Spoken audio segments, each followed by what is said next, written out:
एक पेशेंट आए थे, एक कपल आए थे, इनफैक्ट हस्बैंड वाइफ दोनों आए और लगभग उम्र रही होगी 33 ईयर्स और दोनों वेल एजुकेटेड थे, आईटी प्रोफेशनल्स।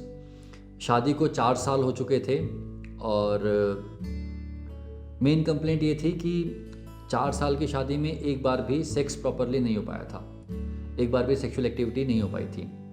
और इसको हम लोग बोलते हैं अनकंज्यूमेटेड मैरिज। मैरिज हो गई है लेकिन कंज्यूमेट नहीं हुई है और काफ़ी परेशान थे। 4 साल बीत चुके थे, टालते रहते इस चीज़ को। अब घर वालों ने प्रेशर शुरू कर दिया था कि बच्चा क्यों नहीं हो रहा है और बच्चा कहाँ से होगा जब सेक्सुअल एक्टिविटी नहीं हुई है। फाइनली परेशान होके डॉक्टर के पास पहुँचे और जब वो लोग आए तो उनको लगा कि दुनिया में वही अकेले ऐसे इंसान है जिसको 4 साल शादी होगी और जिससे सेक्स कभी हुआ नहीं है। लेकिन हम लोग इस प्रकार के केसेस ऑलमोस्ट हर दूसरे दिन देखते हैं और इनकी शादी को तो 4 साल ही हुए हैं। ऐसे भी केसेस देखे हैं हम लोगों ने, इसमें 8 साल, 10 साल, 12 साल हो चुके हैं। लोगों ने बच्चा भी कर लिया है, IVF का इस्तेमाल करके बच्चे भी हो गए हैं, लेकिन सेक्सुअल एक्टिविटी कभी नहीं हुई। तो इसी अनकंज्यूमेटेड मैरिज के बारे में बात करते हैं इस वीडियो में। मेरा नाम डॉक्टर प्रवीण त्रिपाठी है, मैं कंसल्टेंट साइकेट्रिस्ट और सेक्सुअल डिसऑर्डर स्पेशलिस्ट हूँ। तो इनकी जो कहानी थी, जो हिस्ट्री थी, वही आमतौर पे पेशेंट्स की मिलती है। स्टार्टिंग में हुआ ये कि मैरिज हुई और मैरिज के टाइम पे दोनों का जो शहर थे जिसमें रह रहे थे वो अलग अलग थे। तो पहले 2-3 महीने तो वैसे भी तो शादी के इमीडिएटली बाद अलग हो गए और हुआ कि एक बार जब साथ में रहेंगे तो एक दूसरे को समझेंगे, उसके बाद सेक्सुअल एक्टिविटी ट्राई की जाएगी। तो जब साथ में रहना शुरू हुआ तो 1-2 बार सेक्सुअल एक्टिविटी ट्राई हुई तो जो मेल थे, जो पुरुष थे, उनको इरेक्शन ठीक से नहीं आ पाया, लिंग में तनाव नहीं आ पाया और सेक्स नहीं हो पाया। तो जब नहीं हो पाया तो डिस्कस हुआ कि शायद अभी बहुत स्ट्रेस है लाइफ में, बहुत थके हुए हैं, तो कोई बात नहीं, कुछ टाइम बाद फिर से आराम से करेंगे। कुछ टाइम बाद फिर से जब कोशिश की गई, एक बार ट्राई किया तो फिर से वही दिक्कत आई और दोनों ने पहले कभी सेक्सुअल एक्टिविटी ट्राई की नहीं थी लाइफ में। तो दोनों को ये भी लगा कि शायद हमें करना ही नहीं आ रहा है, हमें समझ ही नहीं आ रहा है। तो चीज़ें फिर थोड़ी सी टल गई। अब होता क्या है ऐसे केसेस में, जब ये चीज़ नहीं हो रही होती है तो जो हस्बैंड वाइफ है वो आपस में बात उतनी नहीं करते उस बारे में, अंदर ही अंदर दोनों परेशान होना शुरू हो जाते हैं। स्पेशली जो मेल थे जिनको इसमें दिक्कत हो रही थी, वो मन ही मन सोच रहे थे कि क्या दिक्कत हो रही है और उन्होंने यहाँ वहाँ वीडियोज़ देखने शुरू किए और आधी कच्ची पक्की इन्फॉर्मेशन लेनी शुरू की। उनको लगा स्ट्रेस से तो नहीं हो रहा है, फिज़िकल एक्टिविटी ख़राब तो नहीं है, रनिंग शुरू कर दी, एक्सरसाइज शुरू कर दी, लेकिन सेक्सुअल एक्टिविटी फिर भी नहीं हो पाई। और जब ये चीज़ कुछ लंबी खिंच जाती है तो उसके बाद जो सेकंड फेज़ है इस प्रॉब्लम का, वो और ख़राब होता है। सेकंड फेज़ में होता क्या है कि दोनों हस्बैंड वाइफ को पता होता है कि सेक्स ठीक से हो नहीं पाएगा और जब सेक्स नहीं हो पाता है कोशिश के बाद तो बहुत फ्रस्ट्रेटिंग चीज़ होती है और काफ़ी एम्बेरसमेंट भी होती है। जो मेल है स्पेशली उसको काफ़ी इंसल्ट फील होती है और वाइफ को भी लगता है कि नहीं हो पा रहा है, क्या दिक्कत है, मन में डर भी आता है कि कोई प्रॉब्लम तो नहीं है। और जब ये एम्बेरसमेंट वाला और डर वाला पार्ट स्टार्ट होता है तो होता क्या है कि कपल जो होता है वो सेक्स को अवॉइड करना शुरू कर देता है कि करेंगे ही नहीं तो कोई प्रॉब्लम भी नहीं आएगी। इनके केस में भी ऐसा ही हुआ।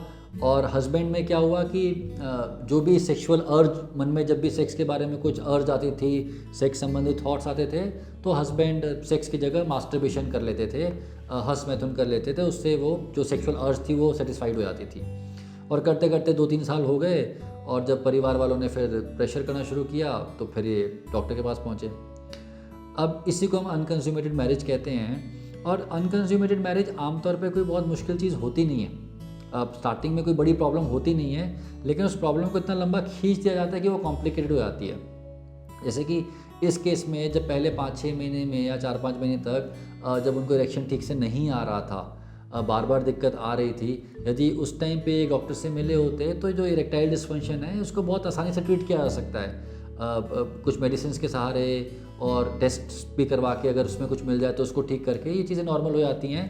लेकिन होता क्या, अगर आप ये ऐसा ना करें तो जो सेक्स का पैटर्न है वो ऐसा बन जाता है कि सेक्स एक ऐसी चीज़ बन जाता है जो आपको एक्साइटमेंट देने की जगह आपके मन में डर पैदा करता है या फिर एंग्जाइटी पैदा करता है। और इंसान की फितरत ये है, उसका ह्यूमन टेंडेंसी ये है, नेचर ये है कि जो भी चीज़ आपको एंग्शियस करेगी आप उसको अवॉइड करते हैं। तो क्योंकि अब सेक्स में एक्साइटमेंट की जगह एंग्जाइटी हो रही है तो इन्होंने अवॉइड करना शुरू कर दिया। अवॉइड करना शुरू कर दिया तो उस चीज़ में और कॉन्फिडेंस कम होता चला गया, और कॉन्फिडेंस कम होता चला गया तो सेक्सुअल एक्टिविटी होने के चांसेस और कम हो गए। अब जब हम अनकंज्यूमेटेड मैरिज का ट्रीटमेंट करते हैं, जैसे इस केस में इरेक्टाइल डिस्फंक्शन की वजह से अनकंज्यूमेटेड मैरिज थी, तो मेन चीज़ यही होती है कि जो प्राइमरी प्रॉब्लम है उसको ठीक किया जाए। लेकिन कई बार सीधे प्रॉपर सेक्सुअल एक्टिविटी हो पाना मुश्किल हो जाता है। इतना ज़्यादा प्रेशर बन चुका था इंसान के ऊपर कि एक ऐसा स्टेट जहाँ पे बिल्कुल सेक्स नहीं हुआ है, वहाँ से सीधे प्रॉपर सेक्स कर पाना बहुत मुश्किल हो जाता है। तो हम लोग कई बार बोलते हैं कि मेडिसिन तो हम स्टार्ट कर देते हैं, लेकिन कई बार बोलते हैं कि स्टेप बाय स्टेप आगे बढ़िए, कुछ कुछ स्टेजेस में चीज़ों को आगे बढ़ाया जाता है। इम्पॉर्टेंट बात ये याद रखने वाली है कि अनकंज्यूमेटेड मैरिज एक बहुत कॉमन चीज़ होती जा रही है। एजुकेटेड लोगों में मैं बहुत देखता हूँ इस प्रॉब्लम को, और ये मन में बहुत शर्म पैदा करती है लोगों के, कपल के मन में भी और मेल के मन में स्पेशली, और उस चक्कर में अवॉइडेंस बढ़ने लगता है और इस चीज़ को छुपाने का प्रयास किया जाता है, लेकिन बाद में ये चीज़ बाहर तो आती ही है। तो एक ऐसी चीज़ नहीं है जिसको ठीक नहीं किया जा सकता, एक ऐसा पैटर्न है जिसको ब्रेक करके नॉर्मल लाइफ में लाया जा सकता है। और यदि इस प्रकार की समस्या आपको हो रही है या आपके पार्टनर को हो रही है या किसी को जानते हैं क्लोज फैमिली में हो रही है, तो इसको डॉक्टर के पास जाके ट्रीटमेंट करवाएं। और एक बात और, इसमें हम लोग ये भी देखते हैं कि जब तक ये चीज़ कपल के बीच में है तब तक तो इसको सॉल्व करना और आसान होता है। कई बार वाइफ या फिर हस्बैंड अपने पेरेंट्स को बता देते हैं। अब देखिए, पेरेंट्स को बताना अच्छी बात है, कुछ छुपाने वाली बात नहीं है, शर्माने वाली बात नहीं है, लेकिन फिर पेरेंट्स का और प्रेशर आने लगता है कपल के ऊपर, और वो प्रेशर ही चीज़ों को और ख़राब कर देता है।